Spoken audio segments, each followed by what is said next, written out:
This is Linux In-Laws, a podcast on free Libre open source software, broadcasting from the United Kingdom and Germany. Welcome to Linux In-Laws, Season 2, Episode 48. Martin, let me put it this way. What's your bank statement these days? What is it? What do you mean? Exactly. I mean, it's probably some information on screen, right? It used to be a sheet of paper. But I mean, the point I'm trying to make is, what's the Moolah situation over there in the UK? I'm not talking about the national deficit now. I'm talking about your Moolah situation. It's not too great, but it's okay. It's not too great. So, people, if you want to send cash, Moolah, whatever you want to call it, Martin's way, the email address is sponsor@linuxinlaws.eu. Well, we can use today's excellent episode to do it a different way, right? Anyway, we'll come to that. Yes, of course.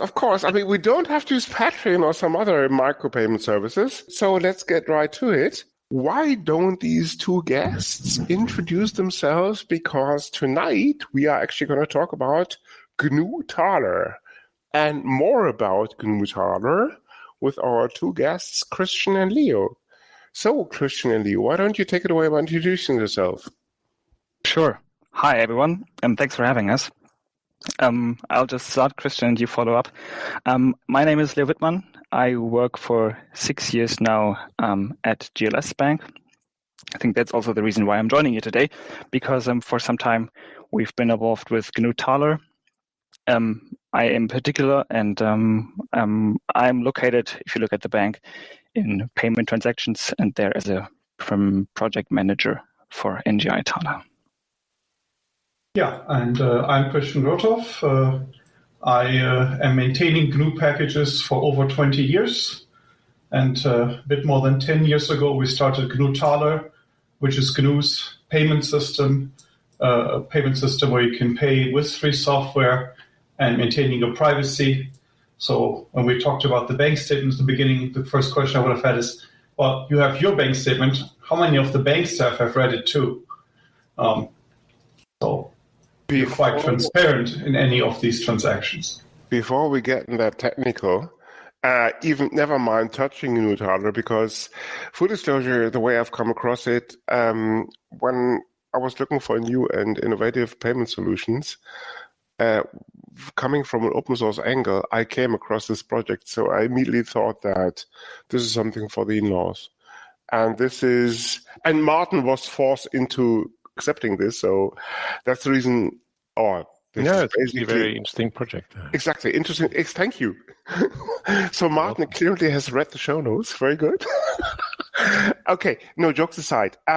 Before we get into the details, Christian, Leo, why don't you introduce yourself on a more kind of more background level in terms of where you come from, what you've done, and how you ended up conceiving this brainchild of yours, or of the community, I'm tempted to say. Well, how I ended up with this is, as I said, I started by maintaining GNU projects in the privacy side, especially the GNU peer-to-peer system and GNU micro HTTPD, the HTTP server library. And then I was a professor in Munich, and I figured, well, for a better internet, we would need a better payment system. And I knew about blind signatures, of course, being one of the crypto people out there for a long time. And I knew the patents were about to expire. But there were problems with it. So I asked one of the students, the best student I had in the class, who was also happened to be working on the side for GNUnet, said, hey, for your student project, why don't you, solve this problem of how to give change?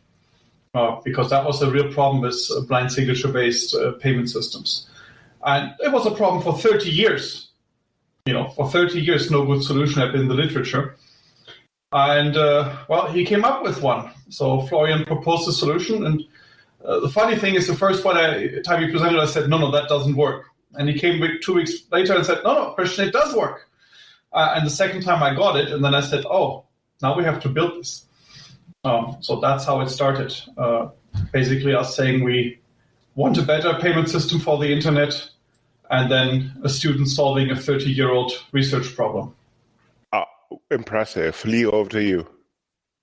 Yeah, and 5 years after they started with the project, I think 5 years in, I'm not sure if it was Christian or someone else from the Taler team, reached out, I assume, to the only bank they perceived would take a closer look at such a system, being GLS, as a social bank, right? Ecological or sustainability are quite dear to our heart. And well, as you have already said, you were looking for innovative payment systems, and such are we, especially because, right, if you look at the existing payment like environment, so to speak, you had cash, right, or have cash as like a basic infrastructure, right? You get it by the central bank. You used to pay it. It's a physical note. You hand it over to the merchant. Pretty fine, because you're just transacting money. And I think from there on, it went a bit downhill, because you had credit cards, you had various other mobile payment systems, and more also element got introduced of, well, you don't actually just pay with money. You also start actually paying with your data, right? And I think that grew and grew and grew, and that made us interested in Taler. I think it was 2020 where we heard first from it. We thought, okay, let's give it a second look and a third look, and we did a proof of concept on this, and found it even more interesting spending some time with it, like out of the given reasons, right? It's like, for us at least, and I think Christian sees it the same way, that like for the first time that you like keep the good qualities about cash, the anonymity of it, but also like giving this digital character of having it as a digital payment system online and offline. And yeah, from there we continued working together. Interesting. Before we go further, maybe 2 sentences about GLS Bank, because I reckon there are 2 people in the audience who do not know what GLS Bank stands for, especially from a community perspective. Yeah, we're a little bit like a small giant in the German banking sector, because people, if they know us, they think we are already bigger than we are. It's 10 billion that we have from our customers, which makes us like one of the top 100 banks only. Or we show up somewhere in the list. And what we do is, for 50 years now, we only put our customers and our members' money at use in projects that make sense from like a sustainable perspective. As I said, yeah. Go ahead. So everything that from like a social or ecological or even economic perspective is sustainable gets a second look from our side. And yeah, we are in social banking for 50 years now with, as I said, members giving us their money, which makes us a cooperative. So there are no private owners in the background, no stock listed bank. Yeah. That almost sounds like a cooperative bank on speed. It is a cooperative bank. We should probably shed a little bit more light on the German cooperative banking sector. I'm going to keep this to 2 hours, 30 minutes, so people won't fall asleep immediately. I'm joking. The cooperative banking sector has a long-standing history in Germany. It started out, I think, in the 1800s, 1900s maybe, and something called, the name of the town is Delitzsch, and a guy called Schulze Delitzsch actually invented more or less the foundation for the cooperative banking sector. The idea is basically that a couple of people pool money and are not after the margin angle when it comes down to banking. So some portions of it originated from the agricultural sector, also known as Raiffeisen in Germany, where actually communities got together in order to fund their machinery and any tooling that they would need. So it's down to almost a communist level, for want of a better expression, of how banking should have been done all those millennia ago. And this is basically how the second largest banking sector in Germany, after the savings banks, with regards to volume, came into existence. This is probably worth noting for the discussion going forward. And GLS Bank, I take it, is a second-tier player in comparison to the Volks- und Raiffeisenbank, as in the cooperative banking sector, tier 1 in Germany, with regards to numbers and overall volume, if I'm not completely mistaken. No, that's perfectly right. I couldn't have told it better. Even though, I'm honestly not that familiar with the history that deep. But so as a member of the cooperative banking sector, as you said, we are owned by our cooperative members. They govern us, so to speak, but as you already said, pool their funds so that we can create impact with their money, hand out loans. But essentially, right, it grew a bit larger than just financing agriculture. GLS nowadays offers pretty much everything that you would expect from your bank. So it's for private customers, for commercial customers, starts at cards and accounts, and then ventures off into savings, investments, or financing offers. Absolutely. And about 5 minutes ago, before I kind of went on that rant, a very important project was mentioned, namely GNU-net. And again, I reckon there are two members in the audience who do not know what that is. Care to explain, to shed more light on this? Well, it's a peer-to-peer network where we wanted to build a more decentralized internet with privacy built in. We took some inspiration from Freenet and Tor and other projects, but wanted to have something that was not this single thing like Tor does onion routing or Freenet has basically an anonymous storage layer, but wanted to look more broadly at the different internet functions and build a more broader range of applications. And one of the key things we have built with GNU-net is the GNU name system, which is a privacy-preserving replacement for the domain name system, where you can, for example, look up names and the servers do not know which name you're looking up or what the values you're resolving. So you have a basic form of private information retrieval for your name resolution. And we've built other applications on top. The big problem with GNU-net has always been and still is NAT boxes, because they're just a pain to deal with for connectivity. And so I'm not saying it works great still, but one problem was we said for GNU we want to have incentives for people to contribute resources, and you have problems with freeloading. And so we figured payment would be a good way of doing it. Now Taler does use some GNU-net libraries, but itself doesn't use the peer-to-peer functionality. We just pay over the normal internet, over the normal web, and just historically are coming out of this GNU-net context. And of course, there's significant community overlap between the GNU Taler project and the GNU-net project. Interesting. So GNU-net is like an overlay network, similar to Tor. Yes. Okay. Because, onion sites you only can access if you have the hash, so to speak. Hence the Tor browser, but not all the rest of it. This is getting a little bit technical. Details will be in the show notes, but this is important for the discussion, I suppose, especially when it comes down to payments.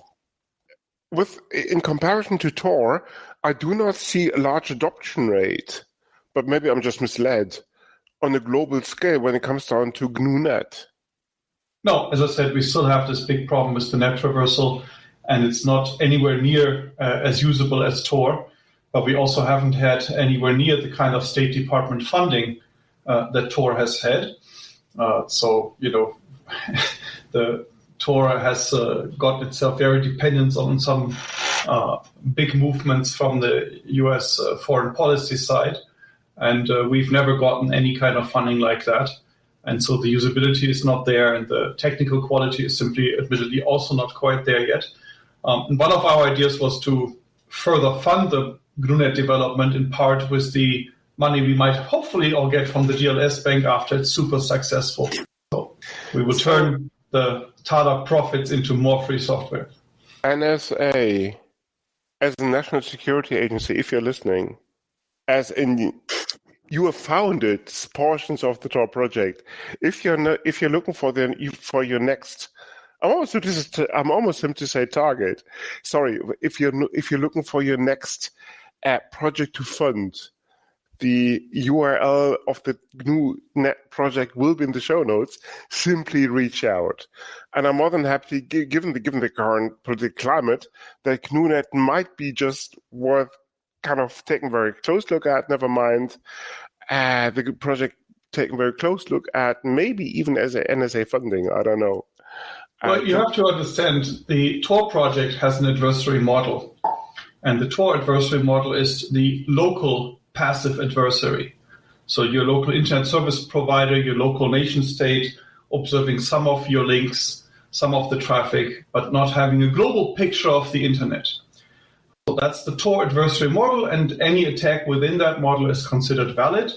But if you assume that you have a global passive adversary, so somebody who can monitor traffic globally by looking at many routers, many internet sites at the same time, like what Tempora does from the Snowden catalog, then that's outside of the Tor adversary model, and Tor is not supposed to protect you against this adversary. So we could say the Office of Naval Research, as it was officially called at the time, picked the adversary model for Tor rather carefully. People, you heard it first. Details from the show notes. China, Beijing, that would just mean you among other state Asian actors. Okay, getting back to much more serious things.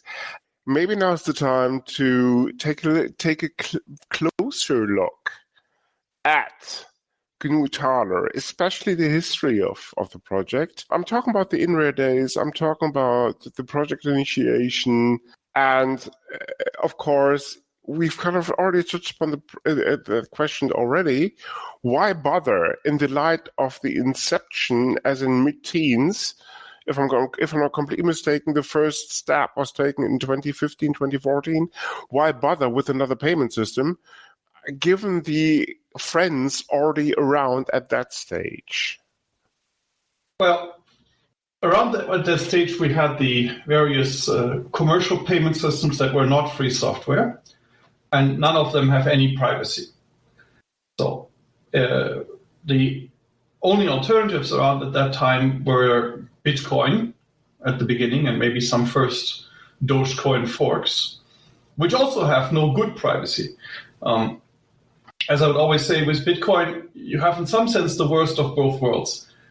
The person maybe end up being completely transparent because they did one transaction that linked their wallet to their identity, and now I basically can see, oh, this wallet belongs to this person, and I can see all of their transactions, and I can find out, oh, they are rich, let me abduct them and cut off their fingers.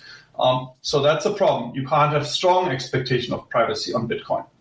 On the other hand, as a state who wants to catch criminals, you have to go and say, well, but there are some people which we can't de-anonymize, and they will get away with it. So you, as a citizen, can't have privacy that you can rely upon, and as a state, you don't have the surveillance that guarantees you that you can have a good insight into criminal activity. So, and of course, well, it's a bit burning down the planet still, right? I mean, AI is catching up, but the wastefulness of the consensus and proof of work is still there.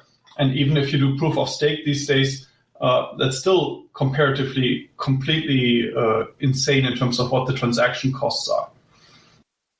And again, dialing down the technical speak a bit, maybe we should focus on the non-technical issues, because I reckon not everybody is familiar with the terms proof of work, proof of stake, and all the rest of it.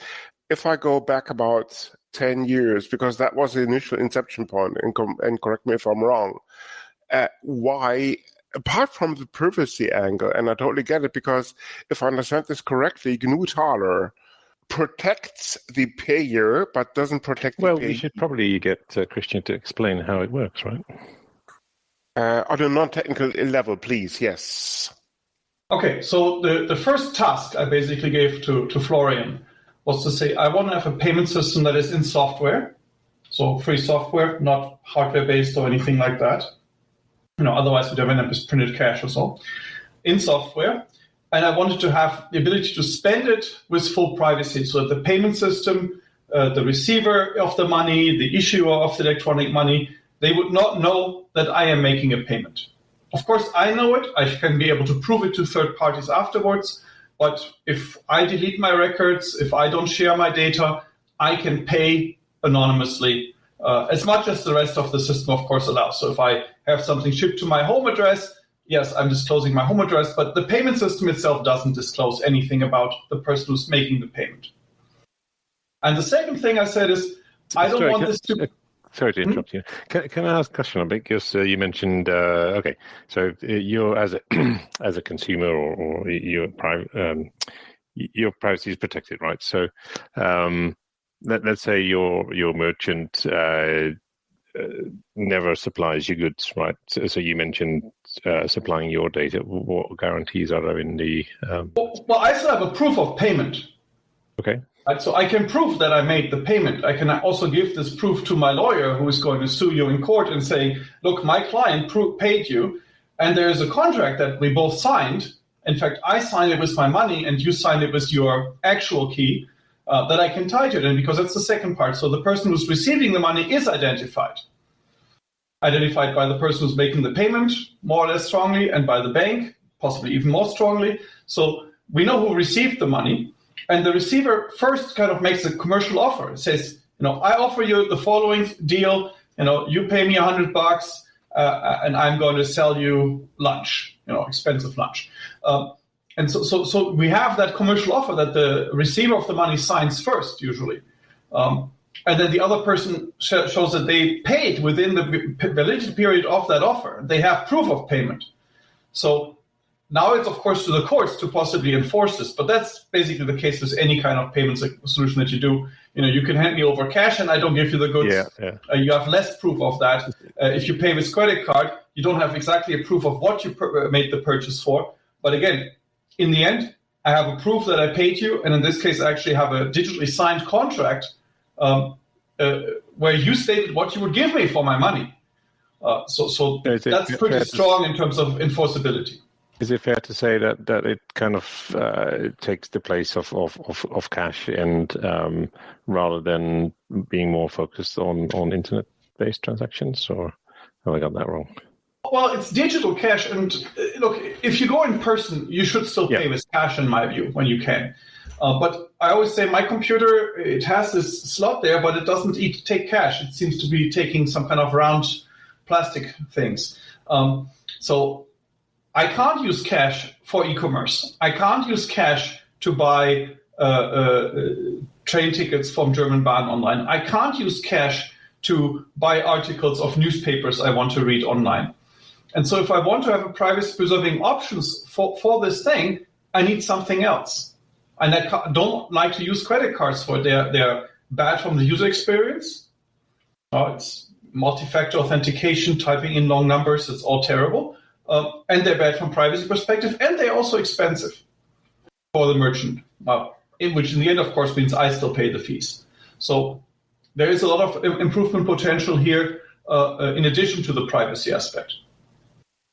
Makes sense. So you also mentioned banks, right? Where do the banks come in this system?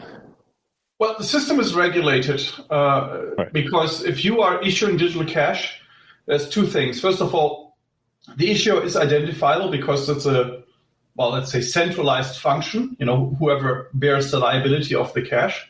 And it's also critical because why would you trust it? So if I'm as a private person operating the system and I sign digital cash into existence, why is it worth anything? Why would you as a consumer believe that that this money that you're receiving, this electronic money, is worth anything? Why would a business accept the digital cash? Well, the answer is because it's signed by a regulated entity, which is usually, we call a bank or a financial service provider. And then we go and say, well, the regulator makes sure that the bank abides by the law. And this includes primarily, of course, that they have to pay their obligations to the merchants in the end who are receiving the money. And so that's where the banking comes in. You need a bank to legally operate this kind of system in most jurisdictions, let's say carefully. I mean, the underlying currency is still the euro. So in contrast to, say, Bitcoin, you're not creating your own currency, but rather you use an existing one, which is, of course, regulated in that case by the ECB. Well, be careful. We're not necessarily using the euro. Of course, GLS Bank uses the euro. Thaler is, as you said, currency neutral. We can run Thaler with Swiss francs, as we do in Switzerland. You could run it with British pounds. You can run it with euros. You can also actually run it with Bitcoin. Now, even if you run it with Bitcoin, be careful. You're still regulated. The big question is by whom? And in some cases, the answer is by everybody, which makes it worse because then every country in the world goes and says, oh, using Bitcoin, well, we have some rules for that. Whereas if you are a German bank issuing euros, then okay, we have this one regulator. If BaFin says it's okay, it's probably okay. unless we deal with American customers, so let's not deal with those. BaFin, of course, being the German regulator, just to add. Yes. And BaFin, of course, being supervised by the ECB, No. which is the... No, BaFin is not supervised by the ECB. That's not quite right. Sorry, my interpretation, my words. Details may have up in the show notes. Essentially, the BaFin is the national body who is governed, for want of a better expression, by the ECB and its regulations. No. The BaFin implements the national laws, which of course are in part coming from harmonization requirements coming from the European Union level, but they're not coming from the ECB. The ECB can also act as a regulator for very large systematically relevant banks, which I believe GLS does not fall under. But it's not like the ECB has a direct relationship with the BaFin.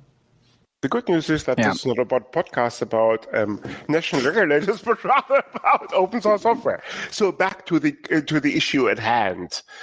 When we did a little bit of research about the project, INRIA featured very high in terms of the project initiation. Why don't you explain a little bit about how Gnu Taler came into existence from a research perspective? Because INRIA, for the two people in the audience who do not know, is one of the very kind of prestigious, I'm almost going to say, European research organizations, especially from a French perspective. Yeah, well, what happened basically is that I had a 5-year grant from the German Research Foundation to work on GNUnet, where we did distributed hash table work, secure routing work, and the GNU name system. And basically in the last 6 months, I was teaching this fateful course where Florian solved this problem of giving change. And as research projects have this property that the funding is finite, basically there was no chance to finish that kind of project in that context. And so I needed a new position. As you know, academics are supposed to move around the world and never settle. And at that time, I applied for INRIA and said, look, we have this idea of building a payment system. And they said, well, come on over. And basically, I got Florian to follow me. So he had the, I guess, fortune of moving from TU Munich to INRIA in Rennes, where we could be at the end of the edge of Europe, distracted from everything, only fields around us, only work, no distractions, and could hash this out. INRIA helped us hire another engineer and a postdoc. The postdoc was Jeff Burgess, who now works at the Web3 Foundation on crypto. And Marcello was our engineer who helped us with some of the first work on merchant and bank integration and everything. And so that's where we booted the project. And at INRIA, I basically convinced them that we should do a spin-off, which is now Taler Systems SA. And the company is in Luxembourg because my co-founder is from Luxembourg. And the French speak, of course, French, and the Germans in the team speak, of course, German. And both are legal languages in Luxembourg. So that was a very natural location for the business because all the languages were spoken there that we needed. And so from INRIA, we started the company, and then we managed to get various kinds of public funding from the Next Generation Internet Initiative, as well as some private investors, mostly from Switzerland, to grow the idea from the first prototypes that we built at INRIA to now something we actually have in production. So the Swiss mob got involved early, as they normally would. The Swiss mob got involved early in part because my position at INRIA, as I said, academics only get temporary positions, was again limited to 3 years. And so I looked for a new one. And I found this wonderful University of Applied Sciences here in Bern. And they basically hired me. It was a very extremely fast process. I got the job offer basically before I got off the train after the interview. And I love it here. The faculty is really built into building things, into really applying things. There's lots of free software support from the professors in computer science here. The administration has been very supportive for the project. And so it's been wonderful, good fit. And let's just say Switzerland and banking. Okay. Nothing to do with the Swiss, let's say, being known for very private about their bank clients and stuff like that. Well, as I said, it's culturally also a good fit in that respect, and I like the mountains and the lakes. So okay, fair enough. Yeah, they are pretty nice over there. Martin, if you're talking about money laundering, that went out the Swiss window about 10 years ago. That's right. When you're seriously, when you really try to crack down on Swiss money on Swiss money laundering, so there may be 2 or 3 washing machines left in Geneva, but that's as far as it goes. If current law is anything to go by. Okay, coming back to much more serious issues, where would you see yourself differ from the likes of Patreon, Bitcoin, and some other payment, for want of a better expression, payment networks? Is that the word I'm looking for? Maybe even payment organizations. I don't know. Well, I think the first thing is with Taler, you can have multiple operators that are really independent. So GLS Bank will operate Taler in Germany. We have Taler Operations AG operating in Switzerland. We will have Magnet Bank operating it in Hungary. And they are truly independent, and they are in complete control of their software stack, and they can make their own decisions. So unlike MasterCard, Visa card, where you have to play by the rules of this one commercial organization that controls the stack, limits your access, charges fees, this is a free software-based thing where even tiny organizations can run their own. The Linux user group camp in Germany ran a payment system by themselves for the event. The Datenspuren in Dresden did the same thing a bit later. So it's much more decentralized, even in that sense, in terms of operators. Of course, they might have to check some laws for what they do, but it's not like there's this one entity in charge. And so also with Patreon, the actual Patreon code is not free software. You can't just run your own. Second thing, compared to most of the systems that we know, it's really self-custody. You have your digital cash under your control on your computer and your data under your control on your computer. So that makes spending money much easier because you do not have to authenticate to anybody except, logging into your own computer. Because I don't need multi-factor authentication where I prove to somebody else who I am to make a payment, it becomes much easier to pay. I can literally pay with one mouse click. And the transactions are de-risked for the issuer because there's no problem with identity fraud. I'm not paying with my identity, I'm paying with my money. And therefore, the issuer only has to validate it's real money, not this is the customer who owns this account and therefore they are allowed to transact. So less dispute problems. Faster to process, easier to make. So that's where we get into micropayments and very good usability for making small payments. So those are some of the significant differences. It's interesting that you mentioned Look Camp. For the 2 people in the audience who don't know what Look Camp is, it's a gathering in Germany around springtime, normally taking place May, April, June timeframe. And that was about 10 years ago, maybe 12 years ago, when I went to my first Look Camp, when actually I came across Gnu Taler all those years ago. Must have been kind of 10 years because the inception, as I said, it was around 2015. So probably it was 2015, 2017. I was at the first Look Camp, so I got you beat there a little bit. Fair enough. But apart from that, I can't recall a broader exception in terms of adoption, at least in Germany, in my network. So any thoughts on why this is not more broadly adopted? Because it's new. I mean... Okay. Leon, you want to say something about the launch plans? Well, maybe start a bit earlier. So as you said, just go ahead.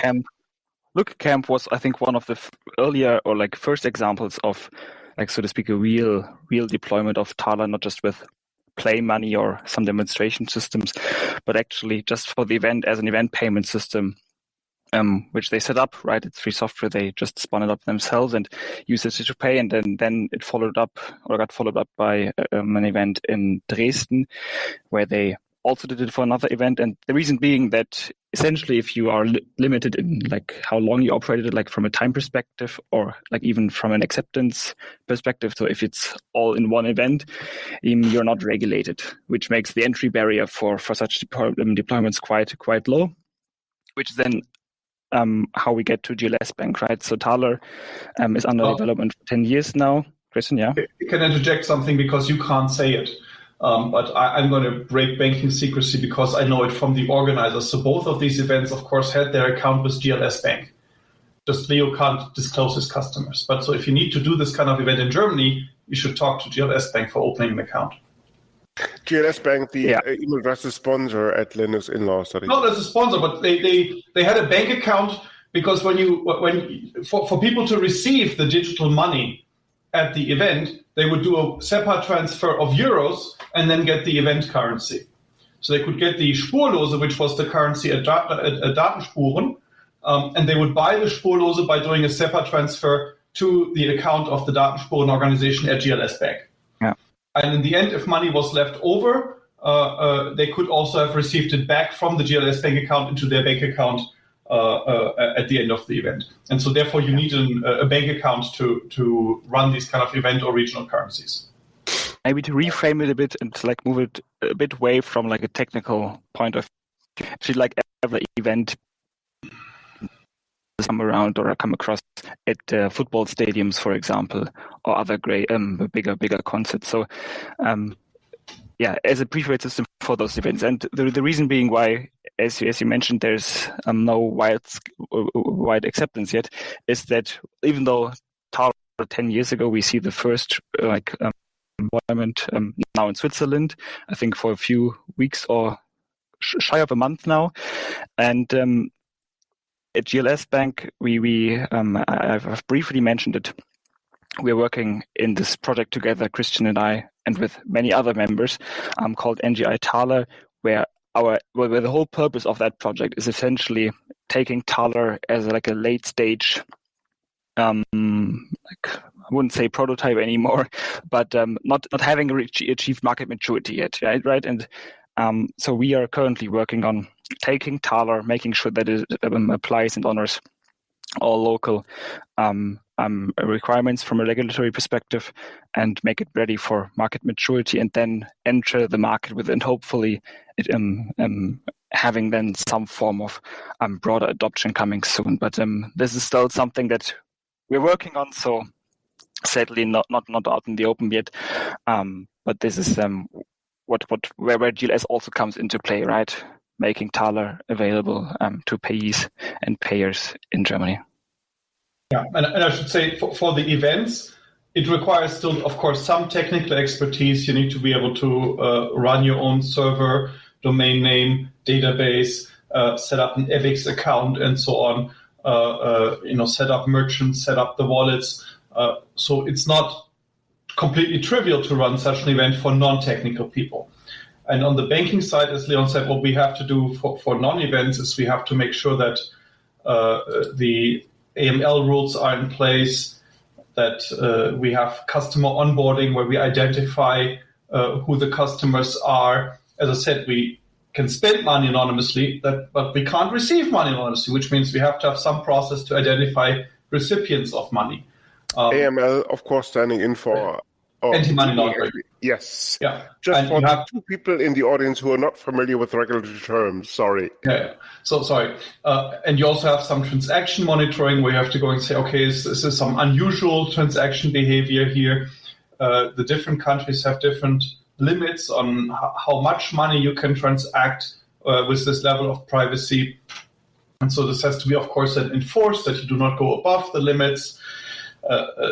You have to, for peer-to-peer payments in Switzerland, for example, make sure that it only goes to Swiss people, because the Swiss fear, I guess is the term, that, say, half of Argentina suddenly decides, the Swiss franc is a stable currency, let's use that.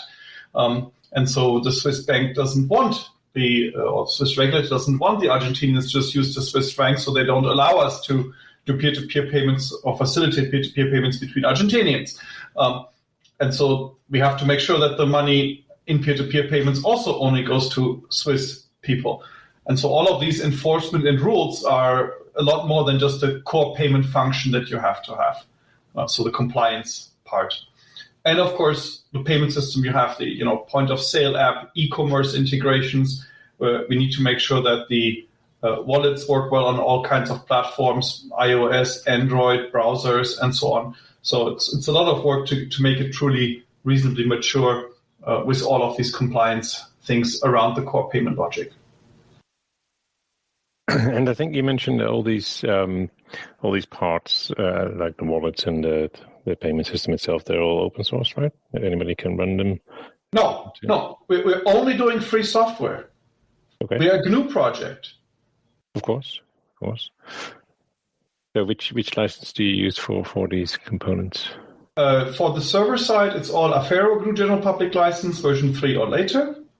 And for the wallets, we generally use GNU General Public License version 3 or later. And for some example codes or integrations, we sometimes use the lesser GNU General Public License version 3 or later. Or if it's integrated into some existing free software project, like WooCommerce or WordPress, we would use the license of that project for the integrations. Okay, it sounds like a few different ones there. What are the reasons behind separating them out? Before we go there, sorry, we should probably, for the two people in the audience who do not know what the difference between free and open source software is, we should probably explain this before this derails any further. Okay, open source software means anything is in the open in terms of people can look at it. Free software, of course. No. I'm sorry. You can't do this. This is the fire starter. Max yourself out, people. We have about 4 hours left. Max, go ahead. Free software, as created by the GNU project by Richard Stallman, is about users having the 4 essential freedoms to run the program, modify the program, read the program's code, of course, and share the modifications with others. So that's free software.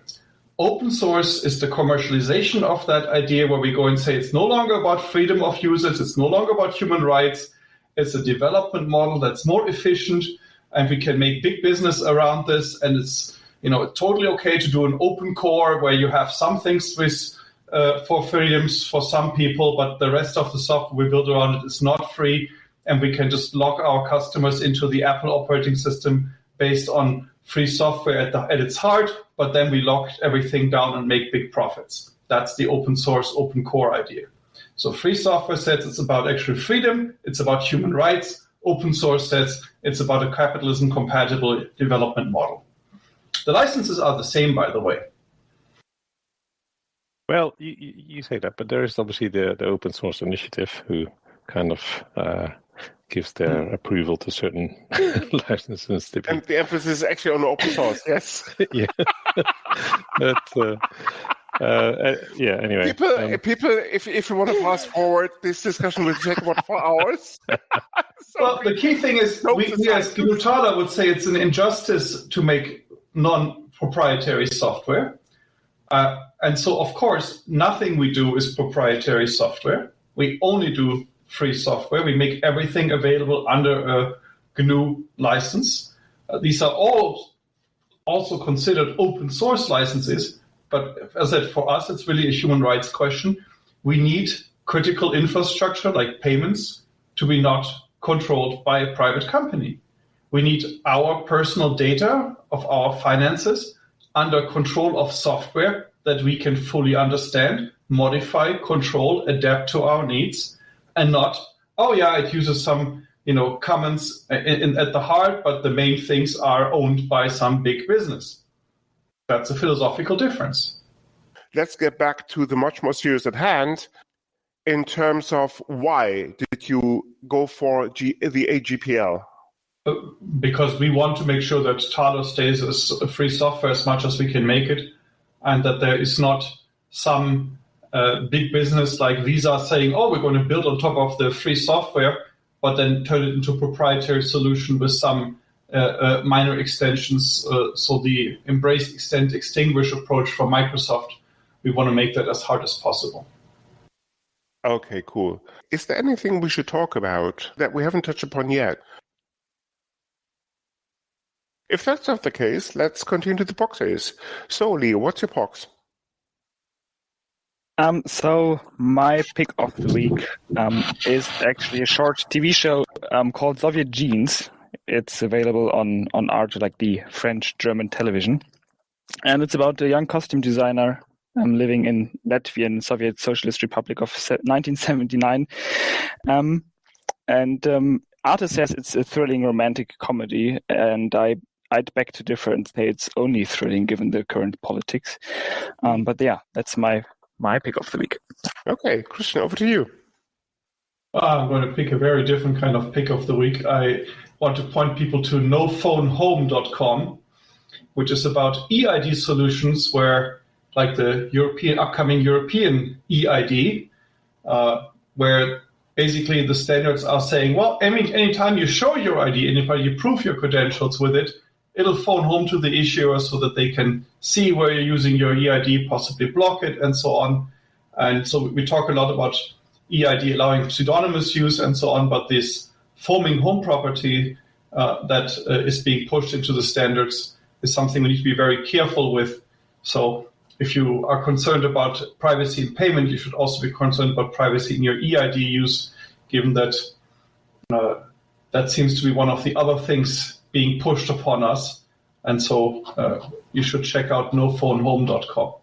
Details, of course, within the show notes. Martin, over to you. Yes, for me, it is a book called The Spy and the Traitor, which was also turned into a movie, I believe. But Okay. it's just much better to read the book because... As usual, exactly. Yes. So, Martin, what is it about? It's about the Cold War era and the spying that went on then before anything, not much electronic was going on, right? So that's about, 100 years ago or something? Not 100, but 70 or whatever. Yeah. No. After the Second World War, right? So okay. 50s to kind of 70s onward, something like that. Okay. So yeah, that's just quite nice to dive into that era, and so way before doing it through a book is better than watching a movie. So way before Bitcoin and Indeed. nation-state actors and all the rest of it. Okay. Yeah, this is your newspaper drops and stuff. Okay, my box is actually two. It's two movies called As Real. I think I got that right, and Dead or Alive. From the surface perspective, in terms of from the outside, they couldn't be more dislike. But if you dig a little bit deeper, they are very much alike. As Real is about, it's probably the movie in terms of a non-silent movie that I've watched in ages without major dialogues. But thing is that if you take a very close look, the photography is unreal in terms of it's superb, and the same goes actually for Dead or Alive. As Real is about a future dystopic society and a girl pretty much trying to stay alive, the trials and tribulations that she has to suffer, and Dead or Alive is about a Japanese yakuza operation. I won't give away too many details, but it's also stunning visuals, and although there are dialogues, the movie lives on not rather the dialogues, but rather the actions, pretty much like As Real. Details, of course, within the show notes. And with that, I would like to thank our guests. Before you Yes. do that, we haven't asked Christian and Leo if there's any call to action from their side. Well, the main call to action is, of course, from my side, we have funding for Taler integrations. As long as you're writing free software code, you should, and are interested in Taler, you should go to nlnet.nl/Taler. and apply every 2 months, still for a little bit of time. You can, with a very short application, receive funding to integrate Taler with anything free software. So we need the best ideas to bring this to life. And so please apply for funding. Or if you don't need funding, just integrate it anyway. It's easy. We have public APIs that are well documented. And if you happen to live in Switzerland, I think, Christian, it's a great chance to try out Taler in a real-life deployment, to pay peer-to-peer, at least for now, with Swiss francs. I think this is also valuable to mention. And for all the ones that are in question of whether their idea for Taler is worthy in NLNet funding, you could head over to ich.taler.net, where you can find our community and where there are many people happily answering any questions surrounding Taler, GNU Taler, and whether or not your idea will work out, or whether this is great use of our funding. Okay, guys, with that, I would like to thank you for being on the show. It has been a great pleasure. And looking forward to have you back on a future episode to give a status update, because this is probably one of the, I'm almost tempted to say, pivotal projects, not just in Europe, but on a global scale, when it comes down to the alternatives of Bitcoin and friends. But not just because of Bitcoin or friends, you might want to also think about the digital euro and the digital pound and similar central bank digital currencies, where they are building a partially rather frightening surveillance infrastructure in their rush to get rid of cash. Indeed. This is the Linux in-laws. You come for the knowledge, but stay for the madness. Thank you for listening. We hope you liked this feature presentation. If so, please spread the word. If not, please let us know. Feedback at linuxinlaws.eu.